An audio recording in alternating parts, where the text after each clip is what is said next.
சோழர் ஆட்சிக் காலத்தில் காவிரி ஆற்றின் அருகிலிருந்த ஒரு பெரிய காடு செழித்து வளர்ந்தது. அந்தக் காடு சோழ நாட்டின் உயிர் மூலமாக இருந்தது. காடுகளில் இருந்த மரங்கள், விலங்குகள் மற்றும் ஆற்றின் நீர் நாடு வளமாகவும் அழகாகவும் இருக்க உதவி செய்தது.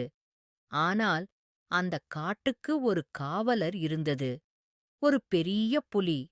அந்தப் புலி தனது வாழ்நாள் முழுவதும் காட்டைக் காப்பாற்றும் பணியில் இருந்தது. அதற்கு வேம்பு என்று பெயர். வேம்பு மிகவும் வலிமையாகவும் புத்திசாலியாகவும் இருந்தது. காடு மிகவும் அமைதியாக இருந்தது. யானைகள், மான்கள், குரங்குகள் மற்றும் பல பறவைகள் அனைவரும் ஒற்றுமையாக வாழ்ந்தனர். வேம்பு காட்டின் எல்லைகளைச் சுற்றி தினமும் நடந்து யாரும் காட்டை அழிக்க முடியாதபடி பார்த்துக் கொண்டிருந்தது. ஒரு நாள் வேம்பு ஒரு விசித்திரமான வாசனையை உணர்ந்தது. அது காட்டின் எல்லையில் இருந்து வந்தது. வேம்பு அங்கு சென்று பார்த்தபோது ஒரு பெரிய நண்டு ஆற்றின் கரையில் இருந்தது. வேம்பு நண்டைப் பார்த்து, "நீ எங்கே இருந்து வந்தாய்? இந்தக் காட்டில் உன்னைப் பார்த்ததில்லை" என்றது.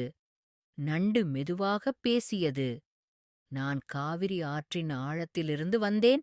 ஒரு பெரிய ஆபத்து இந்தக் காட்டுக்கு வரப்போகிறது. நீ கவனமாக இருக்க வேண்டும்." வேம்பு சிரித்தது. "என்ன ஆபத்து? இந்தக் காடு மிகவும் வலிமையானது. யாராலும் இதை அழிக்க முடியாது." ஆனால் நண்டு சொன்னது, "ஒரு மனிதன் இந்தக் காட்டை அழிக்கத் திட்டமிட்டுள்ளான். அவன் மரங்களை வெட்டி ஆற்றின் நீரைத் தன் சொந்த பயனுக்கு திருப்ப விரும்புகிறான். நீ அதற்குத் தயாராக இருக்க வேண்டும்." அடுத்த நாள் வேம்புக்கு ஒரு பெரிய சத்தம் கேட்டது. அது மரங்கள் விழும் சத்தமாக இருந்தது. வேம்பு விரைந்து சென்று பார்த்தபோது ஒரு மனிதன் மற்றும் அவன் கூட்டத்தினர் மரங்களை வெட்டிக் கொண்டிருந்தனர். வேம்பு கர்ஜித்தது மற்றும் மனிதர்களை அச்சுறுத்தியது. "இந்தக் காடு என் கட்டுப்பாட்டில் உள்ளது. நீங்கள் இங்கே இருக்க முடியாது" என்றது மனிதர்கள். வேம்புவின் கர்ஜனை கேட்டதும் பயந்து ஓடினர். ஆனால் அதில் ஒரு வலிமையான வேட்டைக்காரன் வேம்புவைப் பார்த்து சிரித்தான். "நீ ஒரு புலிதான், ஆனால் நான் மனிதன். நான் என் திட்டத்தை நிறைவேற்றுவேன்" என்றான். வேம்பு நண்டு மற்றும் காடில் உள்ள மற்ற விலங்குகளுடன் ஆலோசனை செய்தது. "இந்த மனிதனை எப்படித் தடுக்கலாம்?" நண்டு யோசித்து, "மனிதன் காட்டின் நீரைத் திருப்ப முயற்சிக்கிறான். நாம் ஆற்றின் ஓட்டத்தை மாற்றி அவரை நிறுத்த முடியும்" என்றது. மற்ற விலங்குகள் ஒத்துக்கொண்டன. யானைகள் தங்கள் வலிமையால் ஆற்றின் ஓட்டத்தை மாற்ற உதவின. குரங்குகள் மரங்களில் இருந்து விழுந்து மனிதர்களைச் சிரமப்படுத்தின. பறவைகள் சத்தம் செய்து மனிதர்களை அச்சுறுத்தின.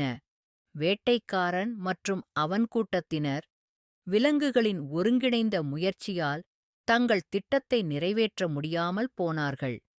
வேம்புவின் கர்ஜனையும் வலிமையும் அவர்களை முற்றிலும் காட்டை விட்டு வெளியேற்றியது. மனிதர்கள் வெளியேறிய பிறகு காடு மீண்டும் அமைதியானது.